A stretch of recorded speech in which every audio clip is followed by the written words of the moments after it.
성서는 예수님의 배경에 관해서는 거의 언급되고 있지 않기에 우리는 그 예수님의 진짜 역사적 모습, 진짜 예수님이 어떠했는지에 대해서는 거의 알 수 없습니다.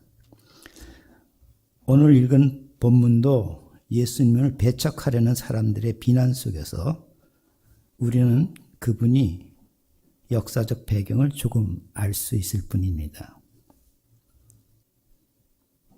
여기서 중요한 사실 하나는 예수님의 직업이 목수였다는 사실입니다. 아마 이 기록이 없었으면 예수님이 무슨 일을 했는지 우리는 전혀 몰랐을 것입니다. 당시 목수는 전문적인 사람이라기보다는 요즘에 말하면 막노동꾼의 역할에 해당한다고 할 수 있습니다. 마을이나 인근에 일손이 부족할 때 이런 어떤 일이 있으면 어떤 일을 할 수 있는 사람을 가리켜서 목수라고 합니다. 그러나 목수라는 명칭을 붙인 것으로 보아서 예수님이 하신 가장 중요한 일 중 하나는 제가 볼 때는 집 짓는 일이었다 이렇게 생각됩니다. 그렇기 때문에 예수님을 목수라고 불렀을 것입니다. 그렇다면 우리는 공생애 전, 예수님이 공생애 전 이전 한 30년 동안은 고향 나사렛에서 사람이 살 수 있는 집을 짓는 목수로 사셨다고 말할 수 있습니다. 30년 동안 목수로 사시다가 공생애를 시작하는 3년 동안은 하나님의 계시를 받아서 하나님의 나라라는 집을 짓는 또한 목수로 사셨습니다.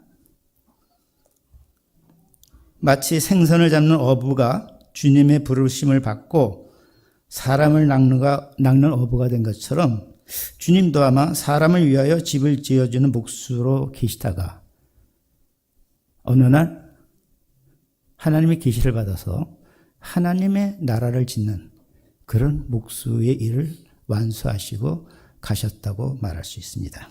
그렇다면은 주님의 제자여 또 종이요 주님을 믿는 우리 자신도 모든 사람을 위하여 집을 짓는 목수와 같은 삶을 사는 것이 바람직하지 않겠는가 그런 생각을 해볼 수 있습니다. 그러나 우리가 짓는 집은 세상의 집과 근본적으로 다른 하나님의 나라에 보이는 모습인 교회를 짓는 사람이라고도 볼 수 있습니다. 꼭 여기서 교회는 오늘 이 교회만 얘기하는 것이 아니라 가정에 있는 교회라는 것 또는 우리 직장에 있는 교회라는 것은 이런 것을 짓는 사람이라고 말할 수 있습니다.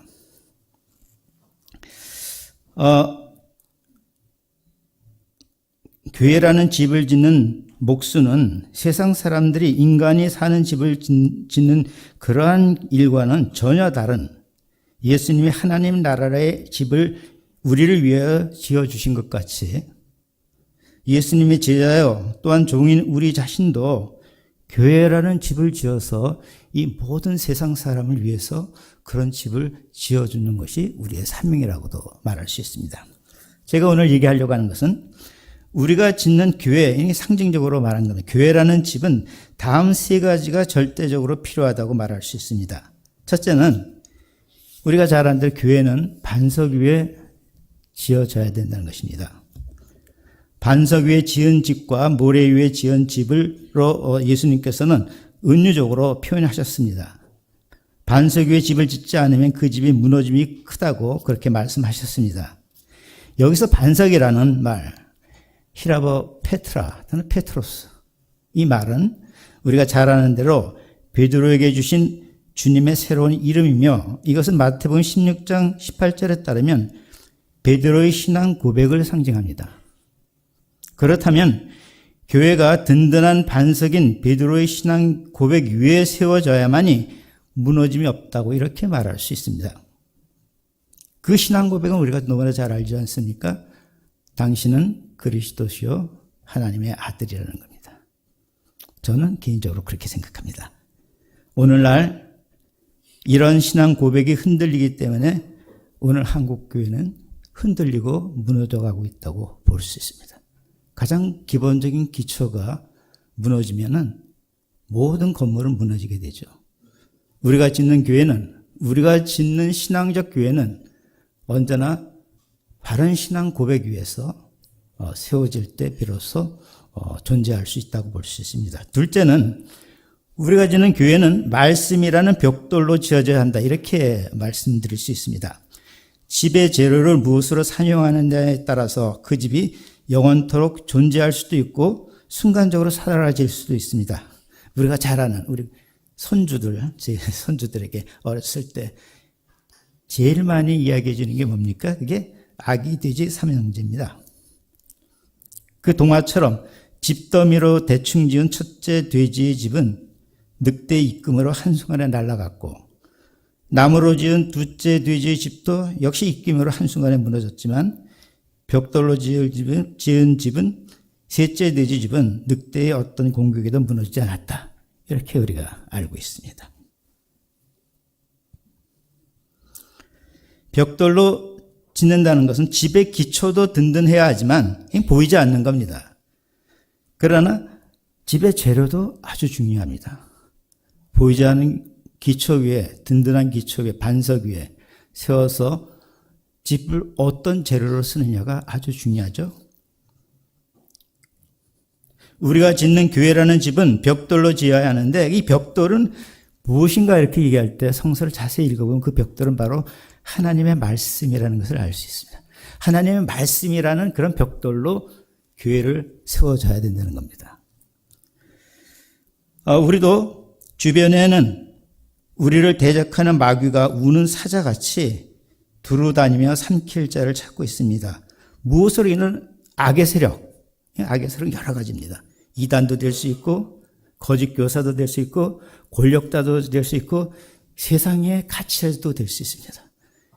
이런 수많은 유혹자를 통해서 교회를 무너뜨리기로 하고 우리가 있는 이 거처를 변화시키려고 할 때 무엇으로 그것을 대처할 수 있는, 늑대와 같은 이런 악한 세력을 이렇게 얘기할 때 그것은 에베소 6장 17절에 보니까 오직 성령의 검인 하나님의 말씀으로만 가능하다. 하나님의 말씀이라는 벽돌을 지을 때는 두 가지를 보호할 수 있어요. 하나는 보호가 될 수 있고, 이 벽돌은 또한 검이 될 수 있어서 악한 세력을 무너뜨릴 수 있다. 이렇게 말씀하고 있습니다. 두 번째는 그래서 말씀이라는 벽돌로 집을 지어야 된다. 마지막 제가 하나 말씀드리면, 그러면 교회는 모든 사람에게 평화를 주는 곳이어야 한다고 말할 수 있습니다. 주님은 자신이 지으신 하나님의 나라의 모습을 다음과 같이 말씀하셨죠. 너무나 잘 알고 있습니다. 수고하고 무거운 짐진 자들아 다 내게로 오라. 내가 너희를 쉬게 하리라. 하나님의 나라는 짐을 벗어버리고 참된 쉼을 얻을 수 있게 해주는 곳입니다. 그 하나님의 나라에 보이는 모습이 교회라고 볼 수 있습니다. 그렇다면 이렇게 얘기할 수 있죠. 기초를 든든하게 하고 안전한 교회를 지어서 목적이 뭡니까? 그 목적은 모든 사람이 와서 쉴 수 있는 것. 이 쉰다는 것은 예수님은 이렇게 말했어요. 모든 사람이 와서 쉴 수 있는 것. 쉰다는 것 예수는 평화라고 얘기했어요. 평화. 바울은 그걸 뭐라고 얘기했습니까? 바울은 그걸 구원이라고 말했습니다. 요한은 뭐라고 얘기했어요? 그걸 생명이라고 했어요. 다 같은 말이에요. 결국 든든한 반석 위에 튼튼한 벽돌로 집을 지어서 그 궁극적인 목적은 모든 힘든 사람이 다 와서 평화를 누리는 곳으로 만드는 것입니다. 이 평화는 아주 중요합니다. 하나님이 계시는 곳이 바로 평화이기 때문에 그렇죠. 그렇다면 역으로 평화가 없는 곳은 하나님의 나라도 아니고 진정한 교회도 아니라고 말할 수 있습니다. 교회가 아무리 크고 아름답고 화려하다 하여도 그곳에 평화가 없다면, 가정이 아무리 부자고 건강하고 다 똑똑하다 그래도 그곳에 평화가 없다면, 우리가 하는 이 사회가 모든 것이 다 충족해도 그곳에 평화가 없다면 그것은 하나님 나라가 아니라고 말할 수 있습니다. 교회는 교회는 하나님의 나라가 아니기에 모래에 지은 집과 같아서 말씀이 벽돌이 아닌 집으로 지은 것이며 순식간에 무너질 수 있는 곳이라고 말할 수 있습니다. 제 말씀은 여기까지입니다. 우리는 스승인 주님을 따라 보이는 하나님의 나라인 교회라는 집을 모두가 짓는 사람이라고 볼 수 있어요. 목사는 교회를 짓는 것이고, 성도는 교회와 가정을 짓는 것이고, 모든 것이 다 그렇게 짓는데, 우리가 짓는 집이 무엇에 기초를 두고 있느냐가 가장 중요하겠죠. 제가 앞에서 말씀드린 바른 신앙 고백 위에 하나님의 말씀이라는 벽돌로 집을 지어서 수고하고 무거운 짐진 자들이 다 와서 참된 평화를 누리는 그런 집 한 채 짓고 하늘나라 가는 것이 우리의 귀한 삶이 아닐까 생각하고, 오늘 위임받는 우리 구목사님이나 취임하시는 권사님입니다.